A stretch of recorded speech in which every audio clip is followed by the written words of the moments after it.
Movie की शुरुआत में हम देखते हैं कि कोई आदमी लड़की को चेन से बांध रहा है और उसके बाद वो उसके पूरे चेहरे पर टेप लगा देता है ताकि वो चिल्ला ना सके। अब हम एक कपल को देखते हैं जो कि अपनी कार में बैठते हैं। हमें पता चलता है कि उस लड़की को चेन के साथ उन दोनों कारों के साथ बांधा हुआ होता है और जैसे ही वो दोनों गाड़ियां स्टार्ट होती हैं वो लड़की उनके पीछे पीछे घसीटी जाती है। पहली गाड़ी जो कि एक लेडी चला रही होती है उसको वो लड़की दिख जाती है, इसलिए वो गाड़ी को रोक देती है, मगर उस आदमी को उसके बारे में पता नहीं होता, इसलिए वो आगे निकल जाता है। तभी सीन एक और हाई स्कूल की तरफ चला जाता है जहाँ हमारी मुलाकात दो दोस्त माइकल और जॉनी से होती है। तभी वहाँ उनके दोस्त रेचल, जेसी और नील आ जाते हैं। रेचल और नील बहन भाई होते हैं। इन सभी दोस्तों का एक ग्रुप होता है। जेसी और रेचल बातें कर रही होती हैं। तभी वहाँ पे डांटे आ जाता है जो कि जेसी का बॉयफ्रेंड होता है। वो उसे बताता है कि मैं तुम्हारे लिए एक कार बना रहा हूँ और जल्द ही तुम्हें राइड पर ले जाऊंगा।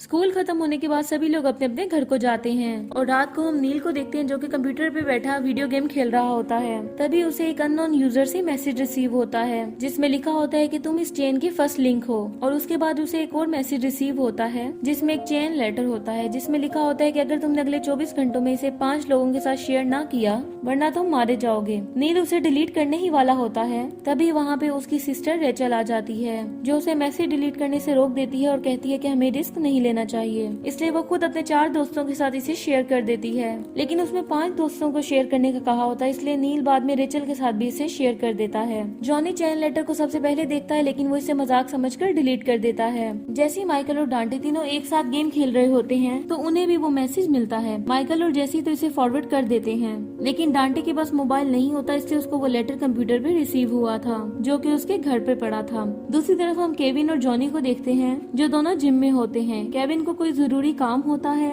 इसलिए वो वहाँ से चला जाता है। अब जॉनी अकेला एक्सरसाइज करने के बाद वॉशरूम में हाथ मुंह धोने जाता है। तभी पीछे से कोई उसे पीट कर घायल कर देता है और ये वही सीरियल किलर होता है जिसे हमने मूवी की शुरुआत में देखा था। अब वो जॉनी को घसीटते हुए वापस जिम में लाता है। यहाँ वो उसके दोनों हाथों को चेन से बांधकर ऊपर की तरफ खींचता है जिससे उसकी दोनों बोन्स क्रैक हो जाती हैं और साथ ही वो उसके पैर पर कट्स लगा देता है ताकि कोई भागने की कोशिश ना करे। अब वो उसके फेस को चेन से मारकर तोड़ देता है। दूसरी तरफ हम डांटे को देखते हैं जो कि अपने गैराज में होता है। उसे भी अपने पीसी पे वो मेल रिसीव होता है। डांटे उसे स्कैम समझ के डिलीट कर देता है और तभी उस किलर के पास नोटिफिकेशन पहुंच जाता है। तभी जिम में इन्वेस्टिगेशन टीम आती है जिसके लीडर का नाम डिटेक्टिव क्रेंसो होता है। उसे वहाँ चेन में एक पीस पे बार कोड मिलता है, इसलिए क्रेंसो उसे अपने साथ ले लेता है। दूसरी तरफ डेंटो अपने दोस्त के साथ मिलकर उस कार के इंजन को तैयार कर देता है, लेकिन कुछ ही देर बाद वो देखता है कि उस इंजन में लीकेज होने लगता है। वो उसे देखने के लिए नीचे झुकता है, तभी कोई उस चेन को फ्री कर देता है जिससे इंजन खुल के जॉनी पे गिर जाता है और उसकी आधी बॉडी कट के अलग हो जाती है।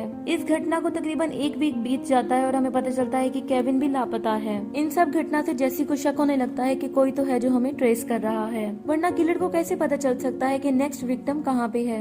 अब वो इस पे रिसर्च करने लगती है तो उसे पता चलता है कि ये सीरियल किलर एक हैकर है जो एक वायरस के थ्रू सबके कंप्यूटर्स और फोन को हैक कर लेता है। यहाँ तक कि उसने मोबाइल और कंप्यूटर के कैमरास भी हैक कर लिए थे जिसकी मदद से वो किसी भी लोकेशन को ट्रैक कर सकता है। इस बात के पता चलने के बाद जेसी रेचल को कॉल करती है लेकिन रेचल नहाने के लिए वॉशरूम में गई हुई थी, इसलिए वो उसका फोन पिक नहीं करती। तब जेसी नील को कॉल करती है जो कि गेम सेंटर में होता है और वो उसे बताती है कि ये एक इमरजेंसी है और तुम्हें जल्द से जल्द अपने घर जाना होगा। तभी नील वहाँ से निकल जाता है। दूसरी तरफ रेचल वॉशरूम से नहा के बाहर आती है तो वो किलर उस पर अटैक कर देता है, लेकिन रेचल किसी न किसी तरह से अपनी जान बचाते हुए दोबारा वॉशरूम में खुद को लॉक कर लेती है। अब वो वहाँ पे पड़ी एक प्लेट को उठाती है ताकि इमरजेंसी पड़ने पे वो उस किलर को मार सके, लेकिन अचानक से उसकी बगल की दीवार टूटती है और वो किलर अंदर आ जाता है जो कि उसी वक्त रेचल को मार देता है। अब हम डिटेक्टिव क्रेंसो को देखते हैं जो ब्रेडफो नामी एक पशुपालक के पास जाता है क्योंकि जो चेन उसे क्राइम जगह पे मिली थी वो यहीं पे मिल सकती थी। ब्रेडफो उस चेन को देख के पहचान जाता है कि उसने उसे कहाँ देखा था, लेकिन उसे याद नहीं आ रहा था कि उसने इसे कहाँ देखा, इसलिए क्रेंसो उसे अपना कॉन्टेक्ट नंबर दे के वहाँ से निकल जाता है।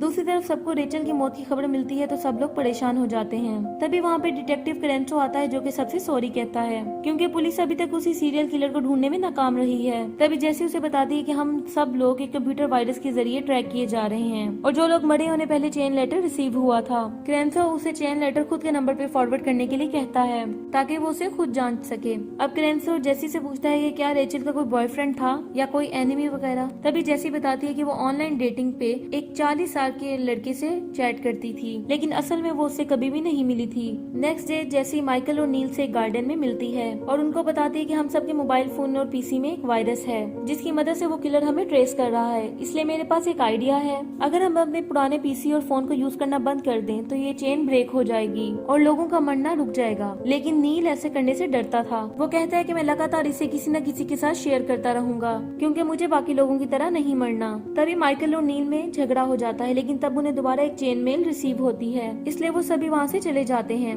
रात को नील को वो सभी मेल रिसीव होते हैं, यहाँ तक कि वो शेयर नहीं कर पाता और उसे उन सब पे बहुत गुस्सा आता है और वो उस मैसेज को डिलीट कर देता है। तभी वो किलर अपने रूम की चेन की मदद से उसे रूफ के ऊपर खींच लेता है, जिससे वो भी मर जाता है। दूसरी तरफ क्रेंसो के पास ब्रेड फोक की कॉल आती है, जो उसे कहता है कि मुझे याद आ गया कि इन चेन्स को कौन बनाता है, और वो उसे विल्सन नाम की एक आदमी का एड्रेस बताता है। तभी क्रेंसो अपनी गाड़ी लेके उस लोकेशन पर जाता है जहाँ पर उसे बहुत सारी चेन्स लटकी हुई मिलती हैं। दूसरी तरफ जेसी को पता चलता है कि इन सब मर्डर्स के पीछे कल्ट हैं जो 20 साल से काम कर रहे हैं और खुद को टेक्नोलॉजी टेररिस्ट कहते हैं। फिर वो ये सब बताने के लिए क्रेंसो को कॉल करती है, लेकिन वो उसकी कॉल रिसीव नहीं करता क्योंकि उस वक्त वो किलर की लोकेशन पर था। अंदर जाने पे उसे केविन मिलता है जो कि पिछले 1 वीक से लापता था। किलर ने उसे चेन से पकड़ के रूफ पे टांग दिया था। वो क्रेंसो से हेल्प मांगता है। जब क्रेंसो उसके पास जाता है तो वहाँ पे एक सेंसर लगा हुआ था, जिसकी वजह से केविन को आग लग जाती है और वो जलकर मर जाता है। ये देख के क्रेंसो घबरा जाता है और अपने डिपार्टमेंट को कॉल करता है, लेकिन उसे पता चलता है कि पुलिस डिपार्टमेंट का सारा सिस्टम हैक कर लिया गया है। उनका एक ऑफिसर भी गायब होता है। तभी एक किलर पीछे से आके क्रेंसो को घायल कर देता है और बाद में उसे घसीटते हुए अंदर की ओर ले आता है। दूसरी तरफ जेसी अपने फोन को तोड़ के सो जाती है, लेकिन मिडनाइट में उसका टूटा हुआ फोन फिर से बजने लगता है और जब वो खड़ी होकर उसके पास जाती है तो अचानक से वो किलर उस पर अटैक कर देता है। तभी जेसी नींद से जाग जाती है और हमें पता चलता है कि ये सिर्फ उसका नाइटमेयर था। अब सुबह हम देखते हैं कि जेसी अपने बेड से गायब होती है और अब हम फिर से उसी कपल को देखते हैं जिसे हमने मूवी की शुरुआत में देखा था, और अब हमें पता चलता है कि ये दोनों जेसी के पेरेंट्स थे और जिस लड़की को हमने चेन से बंधा हुआ देखा था वो जेसी ही होती है। अब वो दोनों अपनी गाड़ी लेके ऑफिस के लिए निकल जाते हैं। उसी वक्त वो लेडी जेसी को नोटिस कर लेती है, लेकिन वो आदमी आगे निकल जाता है, जिससे जेसी की बॉडी 2 हिस्सों में टूट जाती है और वो भी चेन मेल का शिकार बन जाती है। इसी के साथ ये मूवी यही एंड हो जाती है। Thank you so much for watching.